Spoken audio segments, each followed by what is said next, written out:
The glare of the studio lights was blinding. When Leo saw Julian walk onto the set of Artisan's Circle, a cold dread, familiar and sickening, washed over him. 3 years of carefully constructed distance evaporated in an instant. He felt frozen in his chair, a still life amidst the controlled chaos of production. Mark, another artist on the panel, nudged him with a grin, his voice a low whisper. He wondered aloud what had captivated the great illustrator Finch, asking if Leo, too, had fallen under the spell of Julian Croft. Julian's reputation was formidable, a magnetic pull that seemed to ignore gender and preference. Anyone who saw that face, carved with an almost severe beauty, remembered it. For 3 years, Leo had tried and failed to forget. As if sensing the conversation, Julian's gaze drifted in their direction, a fleeting, indifferent sweep of his eyes. It was the same placid expression he always wore for the cameras, a mask of serene detachment. But Leo knew what storms could gather behind that calm facade. He remembered the look in those eyes in the dim light of their old apartment, the barely restrained hunger, the way they would burn with a desperate intensity. He remembered Julian whispering his name, a ragged prayer, demanding a response with every touch. Julian's passion had always been an overwhelming force, a beautiful, terrifying thing to withstand. Snapping back to the present, Leo forced a tight smile and agreed quietly with Mark that yes, he was captivated.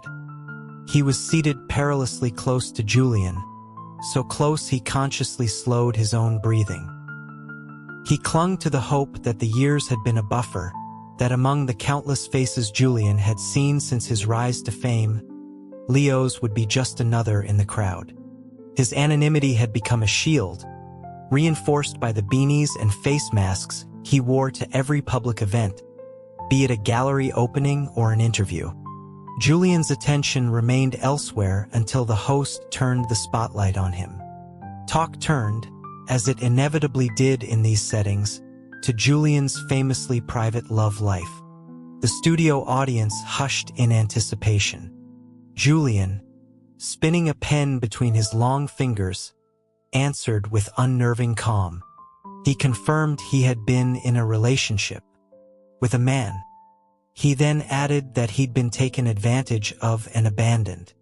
The host nearly dropped her microphone. Mark's jaw went slack.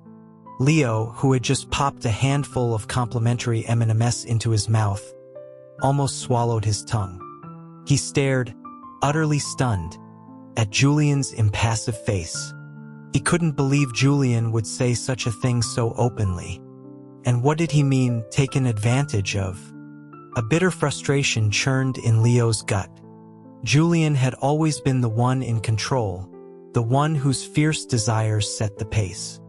The host, a seasoned professional, tried to steer the conversation back to safer waters, suggesting Julian must be joking.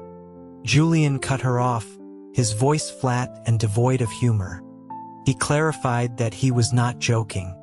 The man had left without a word 3 years ago, and he was still searching for him. Leo bit down hard, the candy shell cracking against his teeth. He couldn't eat another piece. He sat rigid in his chair, a hollow fear blooming in his chest. He regretted ever agreeing to this show. When the taping finally concluded for the day, he pulled his beanie down low and made for the exit, only to be stopped by Mark. Mark insisted he wait, explaining that a car would be there in 5 minutes to take them all back to the hotel. Had Leo known Julian would be in that same car, he would have run into the city night without a second thought. While waiting, he nervously fiddled with the graphite pencil he always kept in his pocket, a habit from years of sketching. He liked the smooth, cool feel of it rolling between his fingers. It slipped, clattering onto the polished concrete floor. As he bent to retrieve it, a pair of familiar leather boots entered his field of vision. He looked up, his gaze colliding with Julian's. Julian picked up the pencil and handed it to him. Leo murmured his thanks, his voice tight, desperate to escape. But as he turned, Julian's voice stopped him cold. He called him Mr. Finch. Leo's entire body went rigid. Julian informed him that his beanie was crooked. He remained frozen as Julian stepped closer, his hand reaching out. The proximity was suffocating. Leo held his breath. Julian's eyes, now studying him with a flicker of curiosity, narrowed slightly. He remarked that Leo seemed nervous. Leo managed a strained laugh, suggesting that anyone would be nervous in the presence of someone of Julian's stature. Julian said nothing, his fingers brushing the brim of the beanie as he adjusted it. Just then, Mark reappeared, cheerfully observing their chat.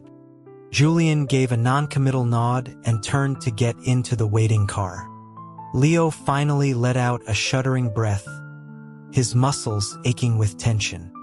He watched Julian's back, memories flooding him. After he had vanished, he'd heard whispers that Julian had gone off the rails for a while. He had assumed, after 3 years, that the intensity would have faded, that he would have been forgotten. He never imagined Julian would still be looking. The thought of what Julian might do if he ever found him, if he ever truly recognized him, was terrifying. He remembered Julian's anger, always a quiet, simmering thing that demanded repayment in the most intimate ways. He would hold Leo, his breath hot against his ear, and demand Leo watch him, watch and understand the consequences of provoking him. 3 years of that anger, left to fester. It would be more than Leo could bear. He pulled his beanie down further, trying to bury the past and silently vowing that once the show was over, he would disappear for good. Julian's on-air confession ignited a firestorm. The show's ratings soared. The hashtag Julian's Lost Love trended for days. The internet was abuzz with speculation. Leo scrolled through endless posts late into the night, his stomach twisting with each comment, wondering what kind of man could make Julian Croft wait for 3 years. Then he saw Julian had just updated his Instagram.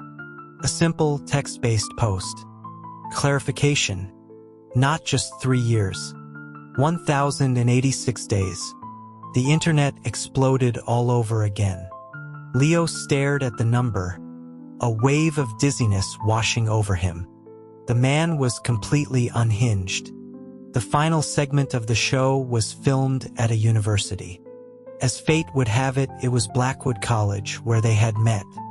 The campus had recently become a viral sensation due to a strange local legend that students who genuinely fell in love there would randomly manifest a supernatural ability. The stories were wild and unverified. Invisibility, teleportation, a compulsion to speak only the truth, but they fueled endless online debate. Someone had even asked Julian on social media if the rumors were true. His reply was a cryptic, perhaps. As the production crew moved across the familiar quad, Leo lagged behind, lost in the past. He remembered this very path, covered in snow. Julian had built him a snowman here, half his height, his own fingers red from the cold. He had told Leo to make a wish to the Snow King. Leo had scoffed, calling him childish, but Julian's steady gaze had worn him down. So he had closed his eyes and mockingly wished for Julian to become rich and famous. In that brief moment of darkness, strong arms had wrapped around him from behind. He opened his eyes to see Julian smiling, the sound of falling snow all around them, and Julian's low voice in his ear, a confession that still echoed in his memory. "Leo, I love you so much." He was pulled from the memory by the weight of Julian's stare. He had stopped walking, lost in thought. Julian had paused as well, watching him. He asked if Mr. Finch had also attended Blackwood. The question was casual, but the gaze was sharp, and a nervous sweat prickled Leo's skin. He quickly denied it, claiming he hadn't been lucky enough to attend such a prestigious school. Julian offered a small, knowing smile, commenting that Leo had seemed so lost in thought. He'd assumed he was reliving some fond campus memory. Leo deflected, praising the scenery. He managed to sidestep Julian's questions, and Julian didn't press, eventually turning to walk away. Leo breathed a sigh of relief. Just a few more days, he told himself, and he would be gone. This proximity to Julian was a constant, low-grade panic attack. In the days after filming Wrapped, the buzz around Julian's ex-boyfriend refused to die down. One evening, while scrolling through his phone, Leo saw that Julian had started an Instagram Live. The stream was already flooded with viewers. The title, 3 Simple Words, made his heart stop. Found him. His mind raced, replaying every interaction they'd had on campus. He was sure he hadn't slipped up. His disguise had been perfect. And knowing Julian's temperament, if he truly knew, he wouldn't have been able to contain himself this long. Leo clicked on the live feed, trying to reassure himself it was just a publicity stunt. Inside, the comments flew by too fast to read. Julian sat calmly, spinning a pencil. He confirmed to his audience, yes, he had found him. The pit in Leo's stomach returned with a vengeance. The chat erupted. People demanded to see him. Julian's spinning pencil stopped. He considered the request to see the man, then nodded, his dark eyes fixed on the camera. He said he would like that very much, to see the heartless person who had left him. Leo's hand trembled, the phone feeling slick in his palm. Even through the screen, Julian's intensity was palpable. A terrible premonition crept over him. Julian continued, announcing to his thousands of viewers that he was going to perform a magic trick. Something along the lines of making the person you love appear by your side. The audience thought it was another of his dry jokes. The pencil in Julian's hand completed one final, lazy rotation. And then Leo's world dissolved into a black, rushing void. For a few disoriented seconds, there was nothing. Then, a sickening lurch, like falling from a great height, and he was caught, held securely in a pair of strong arms. A scent, so deeply familiar it made his bones ache, filled his senses. He froze. His phone, still in his hand, was still playing the live stream. But the image on the screen was different now. Julian was no longer alone. There was another person in the frame, held in his embrace. A person who, to Leo's absolute horror, was him. The frantic scroll of comments came to an abrupt halt. The digital air grew still. Then, as if a dam had broken, the screen was flooded with question marks. Viewers were losing their minds, frantically asking who this person was, how they had appeared out of thin air. The speculation quickly turned to the obvious. This must be the one. The man Julian had been waiting for 3 years. They clamored for a look at his face, but all they could see was his back. The internet was broken, and so was Leo. He was trapped in Julian's arms, unable to move, their heartbeats gradually sinking. He didn't dare look at his phone again, didn't dare look up. 3 years, over 1,000 nights, and of course he had missed him. But he never wanted to reappear in Julian's life, especially not in such a spectacular public implosion. Neither of them moved. The silence stretched, thick and heavy. Finally, Leo risked a glance downwards. His eyes met Julian's, and in that instant his heart forgot how to beat. Julian's lips slowly curved into a triumphant smile. The live stream abruptly ended. Julian had cut the feed. He looked down at Leo, his eyes holding a familiar, possessive light that made Leo's blood run cold. Before Leo could even think to scramble away, a hand shot out, clamping around his wrist. "Leo," Julian's voice was a low growl. "Caught you." The silence in the room was absolute, broken only by the frantic pounding of Leo's own heart. He couldn't speak. He knew if he did, Julian would recognize his voice instantly.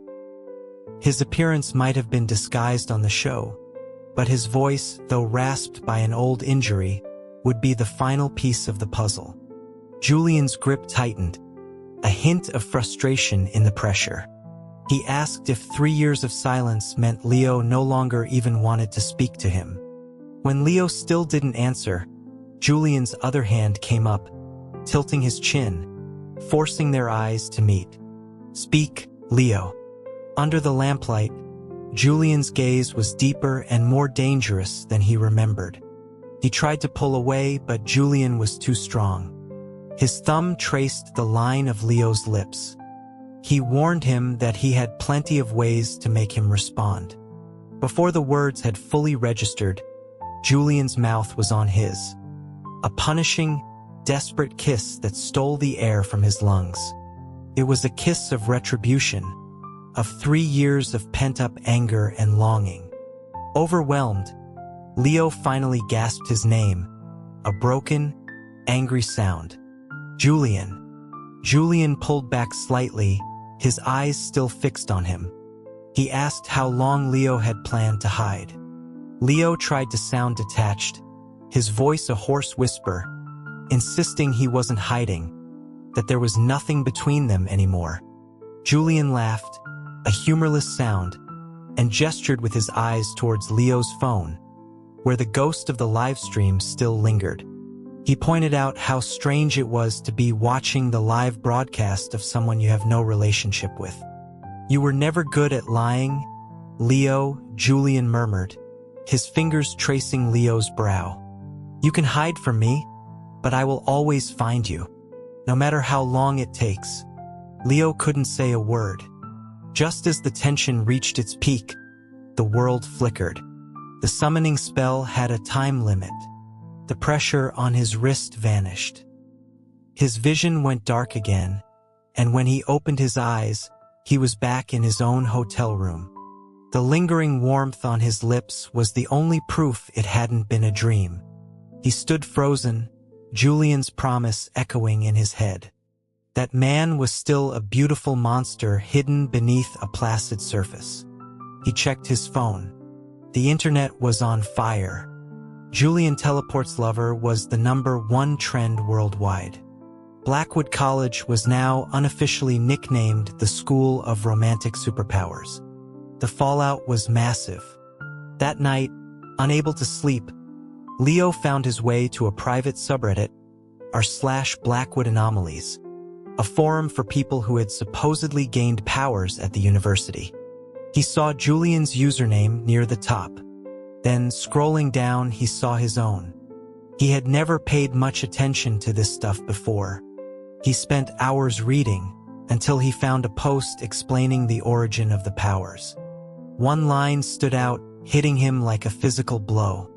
The phenomenon was triggered by mutual affection. Mutual. Julian must have known this for years. It explained his absolute certainty. It meant he knew Leo had never stopped loving him. He saw that the color of a user's ID was tied to the strength of their feelings. His own username, Finch_art, was a blazing, fiery red. He groaned, burying his face in his hands. It was like being emotionally naked in a public square. He reassured himself that the summoning spell must have limitations. Time for one. And distance, surely. As long as Julian didn't know his current identity, he was still relatively safe. He just had to make it through the reunion special, and then he could disappear again. The next day on set, every time he saw Julian, his skin crawled.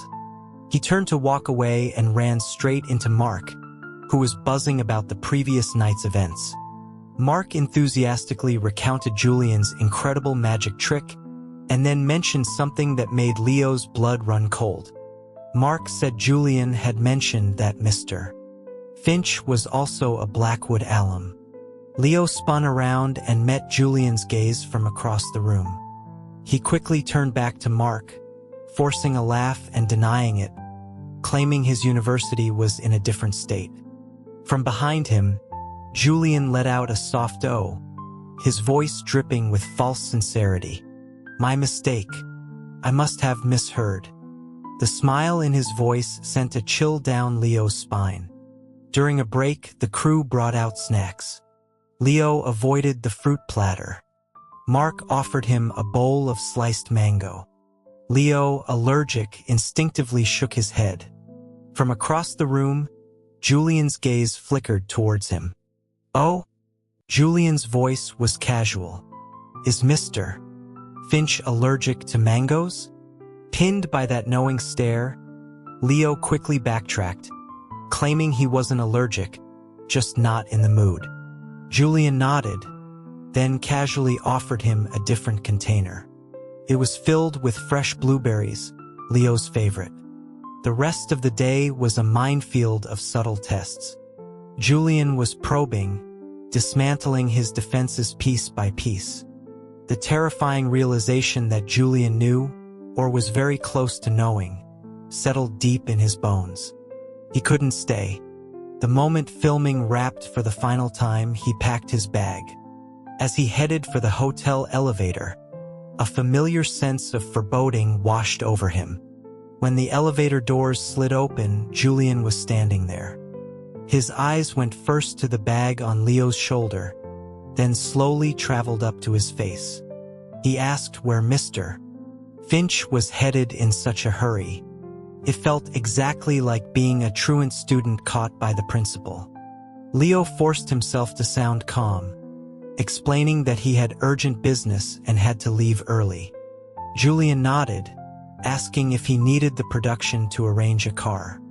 Leo refused, his heart pounding as he brushed past Julian to enter the empty elevator.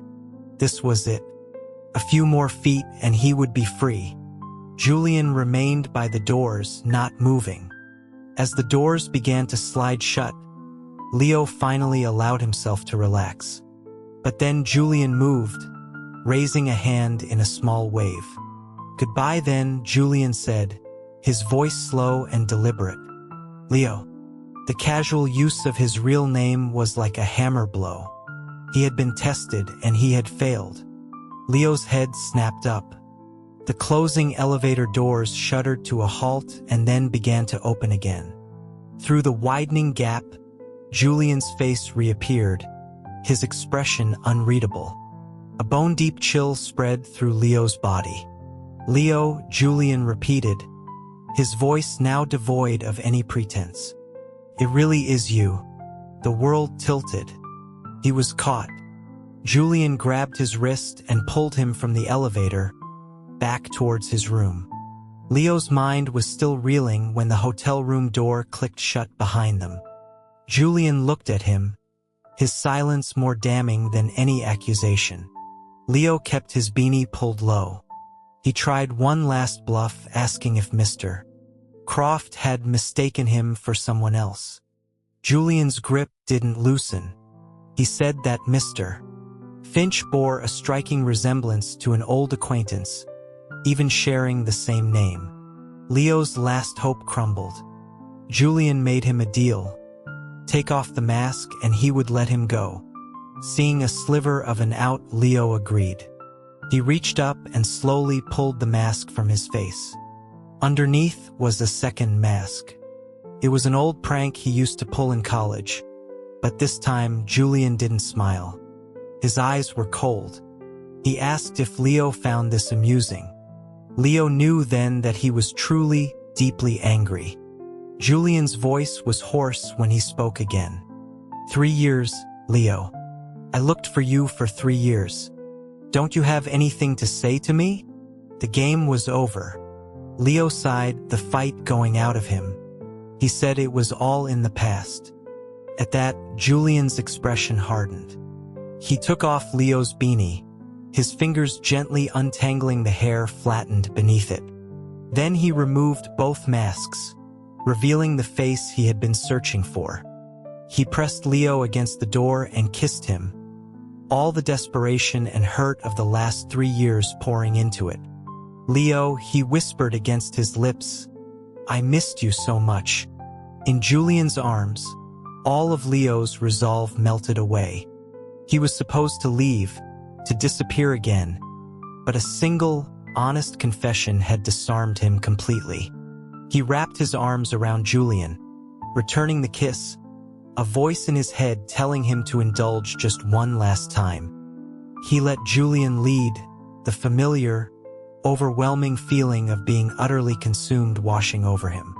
Later, in the aftermath, Julian asked him if he knew why he had chosen to reveal their story on the livestream. He said he wanted Leo to understand that the past, the fears of public opinion, would never be an obstacle for them again.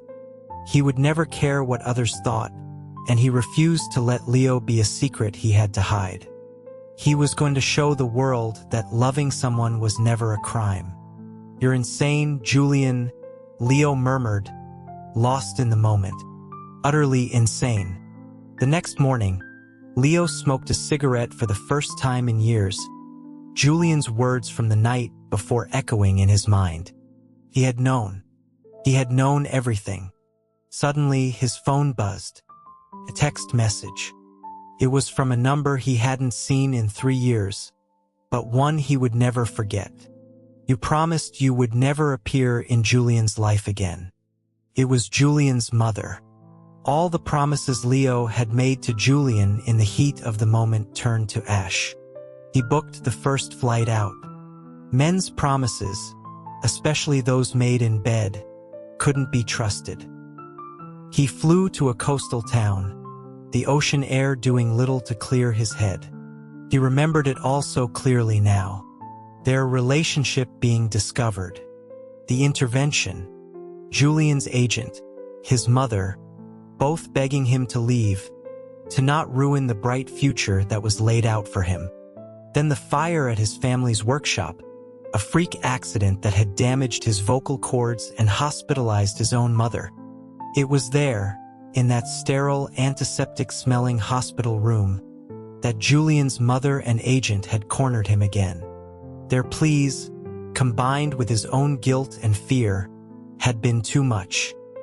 He had never believed loving Julian was wrong, but faced with the tearful pleas of Julian's mother and the stark reality of his career, he had broken. He had thought the summoning spell was limited by distance. For half a month there was nothing. But one night, as he sketched the stormy sea, the familiar darkness washed over him. He was back in Julian's bed. There was no escape. Julian's fingers brushed his cheek. He asked if he'd had fun running away. Leo didn't answer, just rolled over and pretended to be asleep. After a moment, Julian sighed softly. "You won't have to suffer like this for much longer," he whispered. The spell faded, and Leo was back in his room, completely baffled by Julian's cryptic words. A few days later, at a signing for his new art book, he saw her in the crowd. Julian's mother. His heart hammered against his ribs. She waited in line like any other fan, and when she reached his table, she asked if they could talk. The past was repeating itself. He agreed, his hand tightening on his phone. After the event, she was waiting for him outside in the drizzling rain. He walked towards her, steeling himself. But before he could speak, she apologized. The apology was so unexpected it left him speechless. This was not the same woman who had sent him that threatening text. She explained that she wasn't there to chase him away. She admitted she had interfered too much in her son's life, and that this time, he had made it clear he would not back down. Julian had spent the last few weeks talking to her, relentlessly, wearing her down. She told Leo that whatever happened between them now was their own business. She wouldn't interfere again. As she left, she told him to ignore the text message. Standing in the rain, Leo finally understood. Julian's mother didn't know his new identity as Finch. There was only one person who could have told her where to find him. Julian. He went to find him. Julian was expecting him. He had already set out a pair of slippers for him. Leo asked if it was his doing. Julian didn't deny it. He hadn't just known parts of the story. He had investigated everything. All the things Leo had worried about, Julian had already dealt with. He was clearing the path, ensuring Leo had no reason to run. When Leo asked how he convinced his mother, a woman not easily swayed, Julian's answer was simple. I didn't convince her. I just went crazy. He explained that in conflicts like this, it was about who was more willing to burn everything down. For years, he had listened to her, and it cost him 3 years without Leo. This time, he wouldn't let anyone get in their way. He didn't see their love as something shameful to be hidden. He was determined to make it so public that no one could ever question it again. Leo, Julian said, his eyes overflowing with an earnestness that was impossible to doubt. Don't leave again. Just as Leo felt his resolve finally, truly breaking, he felt a cool weight snap around his wrist. He looked down. It was a sleek silver bracelet. As much as I love you, Leo said, his voice flat. What is this? Julian explained that since Leo had delivered himself to his door, he had no intention of letting him leave. It's a couple's GPS tracker, he said with a smile. Just a bit of fun. The fun continued. The summoning became a regular, if sometimes inconvenient, feature of their lives. During the live reunion special for Artisan Circle, Leo showed up in a thick turtleneck and jacket, trying to hide the marks on his neck. Julian, seeing him, burst out laughing, innocently asking why Mr. Finch was so bundled up in the heat. The internet, ever observant, noticed the strange, charged energy between them. Fan-made compilation videos of every look and touch they'd ever shared on camera went viral. The evidence was overwhelming. The top comment on one video read, "I'm calling it. Finch is the ex-boyfriend." That night, Julian confirmed it. He admitted he had recognized Leo's silhouette the very first day of filming. He explained that he'd made the public confession on the show specifically for Leo to hear. He wanted to see if Leo had changed, if he would still run. It was only when they went back to Blackwood and he felt the power manifest that he knew for certain Leo's feelings hadn't faded. That's when he did the live stream to lock it all down. While the evidence video was still trending, Julian posted to his Instagram, "Can't hide it anymore. Finch_art." His account exploded. A moment later, Leo's account was blowing up too. Julian had taken his phone and replied to his own post from Leo's account. Loved, loved, loved. Julian Croft. In the darkness, away from the cameras and the screens, they kissed. It was quiet and slow, just like it had been on those late nights after classes at Blackwood. The fire between them, once a source of turmoil and fear, now burned steady and warm, a beacon in the quiet night.